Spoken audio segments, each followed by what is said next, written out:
Hi, இந்த வீடியோவில் நீங்கள் பார்க்குறது மிகவும் அற்புதமான ஆன்மீக அதிசயங்களில் ஒன்றான நாகலிங்க பூ. சிவலிங்க பூஜைக்கு உதவக்கூடிய பொருட்களில் மிக முக்கியமானதாக நாகலிங்க பூ இருக்குது. இந்த நாகலிங்க பூவை 21 ரிஷிகள் தங்கள் தவ ஆற்றலால் அளித்ததாக புராணங்கள் சொல்லுது. நாகம் குடைப்பிடிக்க உள்ளே லிங்கம் இருக்கும் அதி அற்புத வடிவத்தில் இந்த பூ பூக்குது. இந்த அமைப்பு ஒரு ஆன்மீக அதிசயமாக இருக்குது. இந்த பூவோட தோற்றம் சிவாலயத்தை நினைவுபடுத்துகிற மாதிரி இருக்கும்.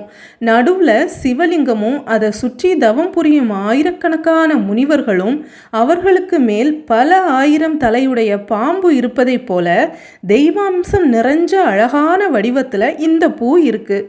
இந்த பூவை உள்ளங்கையில் வச்சுக்கிட்டு உற்று கவனிச்சா ஒரு மினியேச்சர் கைலாயமே கைக்குள்ளே இருப்பது போல இருக்கும்.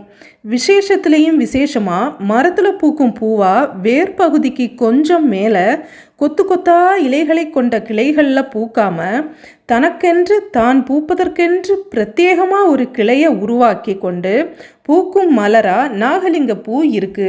ஒரு நாகலிங்க மரத்தில் ஒரே நாளில் 1000 மலர்கள் வரை பூக்குமாங்க. இந்த மரம் நம்ம நாட்டை சேர்ந்ததுன்னு ஒரு சிலரும் தென் அமெரிக்காவை சேர்ந்ததுன்னு ஒரு சிலரும் சொல்கிறாங்க.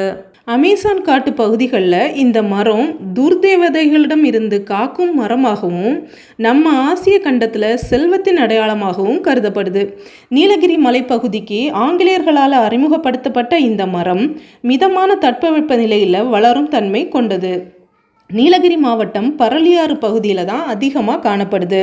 இந்த மரத்தின் இலைகளை அரைத்து தோல் நோய்களுக்கு மருந்தாகவும் இலைகளை மென்று தின்னுவதால் பல்வலிக்கு மருந்தாகவும் பட்டையையும் காயையும் பக்குவப்படுத்தி விஷக்காய்ச்சலுக்கு மருந்தாகவும் பயன்படுத்தலாம் என்கிறது சித்த மருத்துவம்.